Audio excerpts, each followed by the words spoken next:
This is macOS Ken. 2 Apple targets go higher, more ads for the App Store, and more Monsterverse for Apple TV. It is Thursday, the 18th of December, 2025. I'm Ken Ray, and this is news from macOS Ken, brought to you by yours truly and sponsored by Clean My Mac.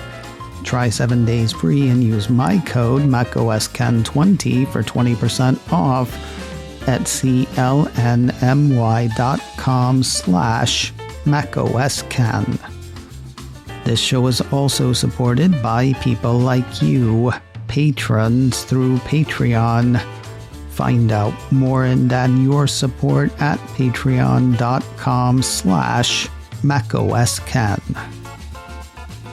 Back in early October, I put Jefferies analyst Edison Lee on the pay no mind list because of a note that he wrote that struck me as kind of derpy. Back then, he said people were expecting too much from next year's anticipated iPhone 18, especially given improved demand for iPhone 17, which he said was driven in part by a price cut on the base model, which didn't actually happen. He used that October note to lower Apple shares from perform to underperform. He also lowered his price target on the shares from $205.82 to $205.16. Now there's this from investing.com. Jefferies raised its price target on Apple to $283.36 from $246.99 on Wednesday, while maintaining a hold rating on the stock. The new target represents a modest upside from Apple's current trading price of $274.62. Okay, I guess I really was paying him no mind. Sometime over the last couple of months, the firm seems to have moved Apple from sell or underperform back to hold or perform, and raised the price target on the shares by $41. Quick aside, I've always been flummoxed by Jefferies' targets, ending as they do with "and X number of cents." Over at Apple 3.0, Philip Elmer DeWitt speculated that Jefferies must be trading in currencies other than dollars, which could explain the price target wackiness. All of that said, I would have ignored the Jefferies note this time had the price target not taken such a dramatic swing. The investing.com piece has Jefferies kind of all over the map, pulling 3 quotes. Jefferies' proprietary model predicts a 3% volume fall and 2% joint gross margin pressure in calendar year 2026. Jefferies forecasts approximately 8% volume decline in calendar year 2026 due to product launch timing, referring, it seems, to the iPhone. And Jefferies raised its first quarter fiscal year 2026 and full fiscal year 2026 iPhone unit estimates by 7% and 3% respectively.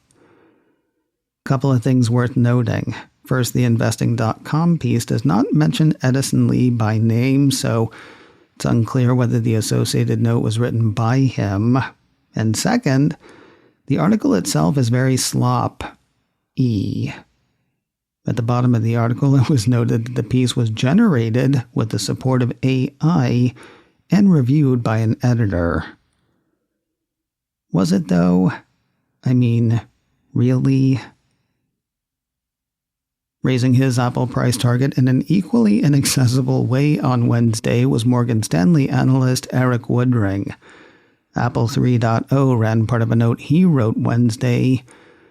Boiling it down as best I can, 2025 ended up being a good year for hardware stocks despite the rocky, tariff-related start. That said, next year is not looking rosy for most. The memory supercycle will erode growth and or margins for a large majority of the hardware group, followed by Woodring's firm. That said, the analyst is willing to pick some winners.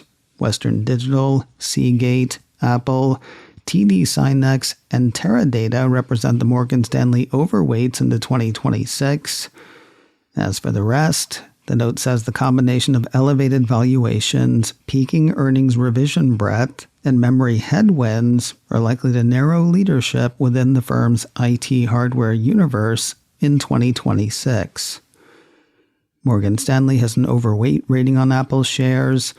Woodring used Wednesday's note to raise his price target on the shares from $305 to $315. From building hardware to fixing it, a piece from Apple Insider says changes to the 14-inch MacBook Pro make changing the laptop's battery easier than laptops past. The piece says steps include removing the rear case, discharging the battery, removing the adhesive strips, then placing the new battery assembly inside. Still sounds daunting to me, though less so than in previous Macs. Users no longer have to take out the trackpad, for example. That said, the full procedure includes 14 steps to disassemble and 27 steps to reassemble, according to Apple Insider. It's early yet for many such replacements to be necessary. The machine only came out a couple of months ago. Still, with the battery in Apple's self-service repair store and a manual for the process available, it'll be ready for small businesses and self-repair peeps when the time is right. More news in a moment, but first a word from today's sponsor, Clean My Mac, offering you the gift of a cleaner Mac leading into the new year. Will there be a new Mac wrapped up for you this holiday season? Chances are the answer is no, but you can make your Mac run faster with Clean My Mac. You probably got digital cookies, cached files, and system junk that's been piling up for months, maybe even years. It's just stuff that ends up on our Macs from daily use. Clean My Mac gets rid of that junk, and guards against malware, and runs maintenance tasks, and so much more. Clean My Mac is your solution for control and care of your Mac. Get tidy today. Try 7 days free and use my code MacOSKen20 for 20% off at clnmy.com/MacOSKen. Make MacOSKen all caps in the offer code and the URL. That way they know where you heard about it and you get that discount.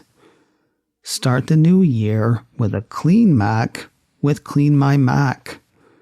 Try 7 days free and use my code MacOSKen20 for 20% off at clnmy.com/MacOSKen. Make MacOSKen all caps all the time when you use code MacOSKen20 for 20% off at clnmy.com/MacOSKen. Apple's opening more ad slots in App Store searches.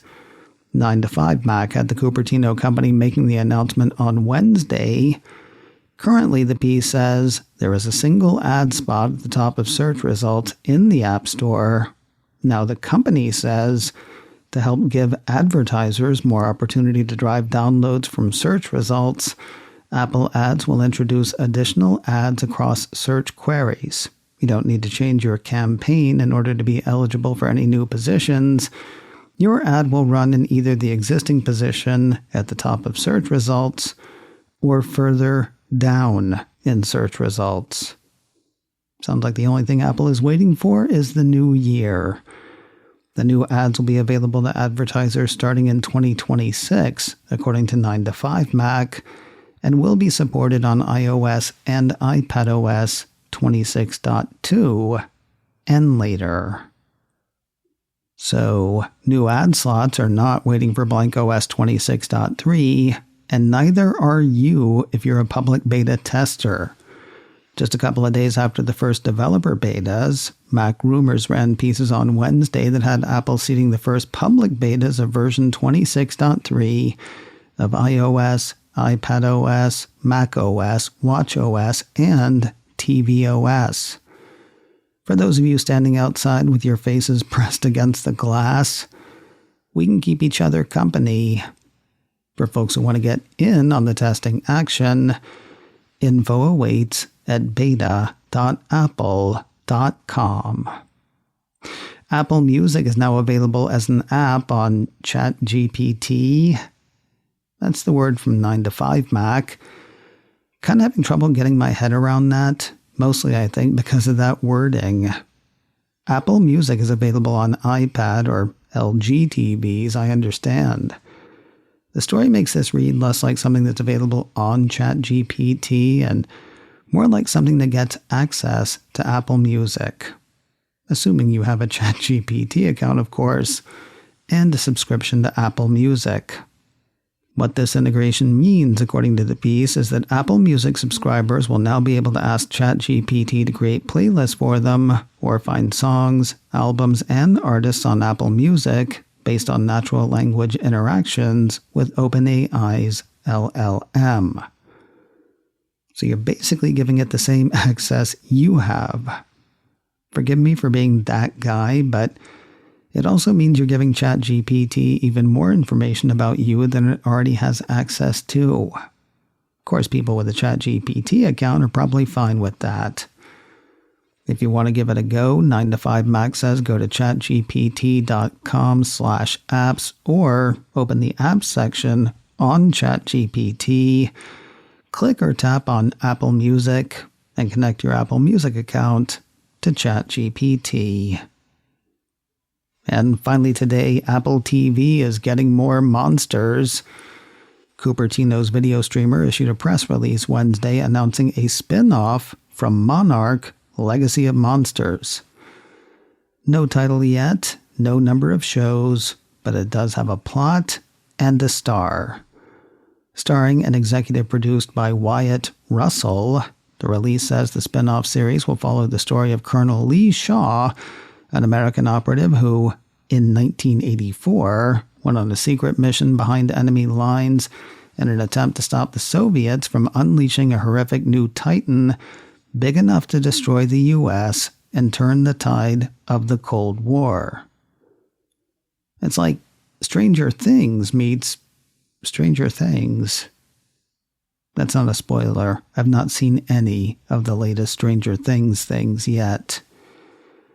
Gotta say, it's tough for me not to be excited about this one. I am a fan of the Monsterverse, dumb though some of the movies have been. No telling when the spinoff will arrive, though the show from which it spun off will be back in the relatively near future. The second season of Monarch, Legacy of Monsters, starts its Apple TV run at the end of February. macOS Ken, brought to you by me, and sponsored by Clean My Mac.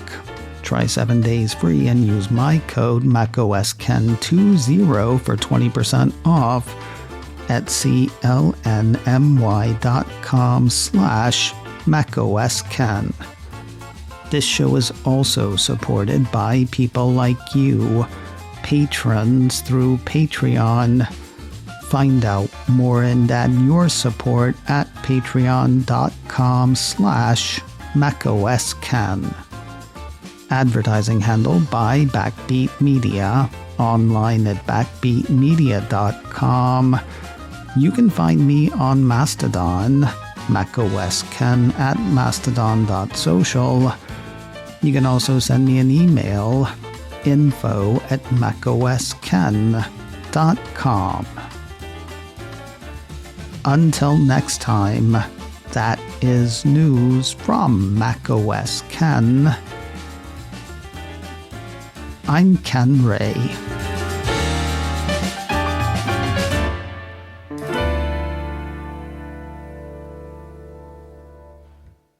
Collect your tokens and let's get on to the next round.